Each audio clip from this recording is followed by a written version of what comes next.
Good morning, Devils fans. We are one day away from Devils hockey. Technically, the NHL season has started, but it was mostly kind of whatever. Bedard, I thought, looked pretty good. The Penguins did not. Lightning in Nashville definitely did not impress me in any way. Uh, Although, Lightning power play definitely cooked. And so, speaking of that, a little bit of news that did come out from our practice yesterday is we are obviously absolutely sticking with the 1A, 1B power play units still. And from the reports from our media members, it is very fluid and in motion, which is something I definitely like to hear of Green's power play system.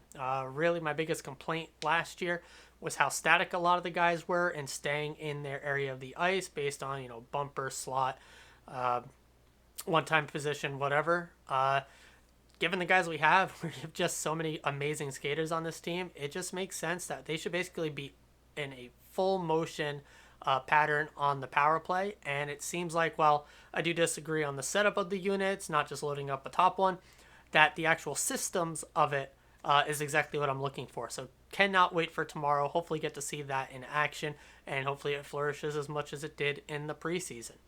Only other thing really coming out from yesterday of note to me was from the post-practice interviews, came from Brendan Smith, and just the boys know what is expected. Teams are not going to take us easy by any means.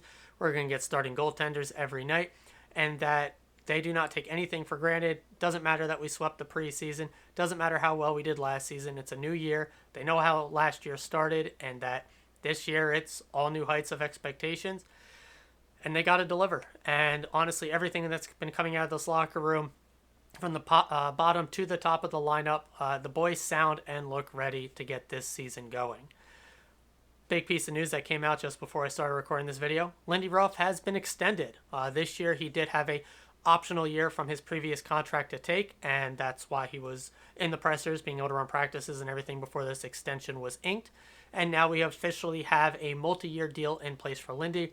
We don't know the full details, as you typically don't with coaches, but we know it's multi-year. Probably going to be something similar, maybe a 2 or 3 year with a 1 year optional. But hey, it's a coach. I say it all the time. Coaches, their contracts don't mean much other than you just got to pay them what you promised. Now, a lot of ownership groups, when you give out a multi-year deal, you want to at least get through until the last year of that deal before you let a guy go potentially. You don't want to just be paying a guy to do nothing. Thankfully, our ownership group is kind of just swimming in money. So if for whatever reason it is determined that Lindy is not the guy to take us to the promised land, you pay him some money and he's gone, and you bring in a new guy. It's not like, no move clause on a guy, a roster player, that you're kind of stuck with it. So to me, coaching contracts are whatever. I like Lindy. I think he's been fantastic. I love that we got him for multi-year extension, because I think basically all the young guys have flourished under him. Our 5-on-5 systems have been basically fantastic the entire time. They're really, when they did not look as good, is because the goalies really tanked us. And then especially because he just led us to our best season ever, and I think we could be even better. It just makes sense to keep Lindy on. So yeah, I have a full episode I did on Lindy on his road here. How I already said that I thought we should extend him and keep him. So it's good to see that that has finally officially happened.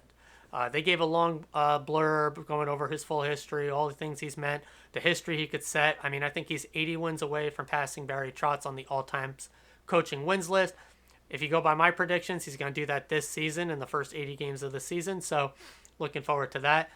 More realistically, you're probably looking at 2 seasons to do that, probably. Maybe 2.5 at most, but I would go within 2 seasons. He passes Barry Trotz there to move up the board. So yeah, he's a great coach to have for an old guy that knows all the old ways. He's very good with the young players.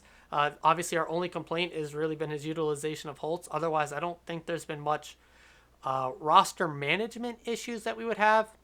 I know I personally have disagreed with his line setups in the past, even currently, but it's how Lindy coaches. He juggles them even in games, from game to game, week to week. He doesn't really stick with one line. To be fair, I don't think we've really had the personnel that has cemented a line in place. When a line has been good, he has stuck with it. So we'll see how that goes for this season. And even when a line's doing good, I'm sure we'll see shuffles up in games. And considering he led us to our best franchise year ever, I'm not going to argue with him too much over it. So yeah, very glad to have Lindy back. I think it's fantastic. And hopefully he is the one to take us to the cup, because I think he could do it. I think he got a bit in his own head in these playoffs most recently. So I don't want to judge too harshly, but we'll see how this year goes before I judge on his deployment in playoffs, because that's really where I think some coaches can move themselves out of the job role. We kind of saw it in Toronto with Babcock.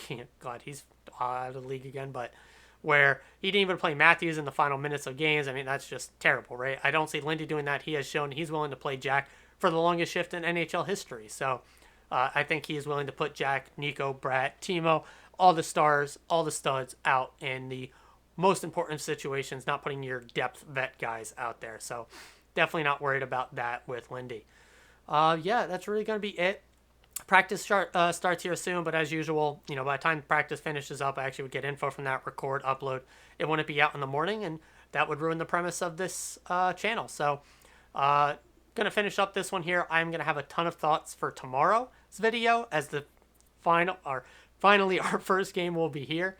And so, definitely looking forward to talking about that. Really, these last couple days, it's just been gearing up, ramping up, getting ready for this season to finally actually be here for us. I watched all of the Tampa-Nashville game. I watched most of the Chicago Penguins game, and then I just caught the highlight of the ceremony for the Vegas game, as I didn't care. I'm not staying up for the West Coast games, really, if the Devils aren't playing.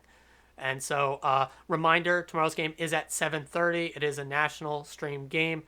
So keep that in mind for however you like to watch your games, or if you're getting to the game itself, as I was offered a ticket and I am going to be there tomorrow. So if people are looking to, meet up or anything, I'm probably going to grab a drink before the game, maybe possibly get up there for the red carpet, as I'm one to do. But with my job, we'll see if I'm able to swing that. But I'll definitely be up there early at one or multiple of the bars, and definitely in the stadium early to maybe watch some early skating in that. So yeah, that's going to do it for today's video, guys. I'm so hyped. I can't wait. Just Devils hockey, we're one day away, one more sleep, all of it, all the good fun stuff. I'll see y'all tomorrow morning, as always, and forever. Let's go Devils, baby.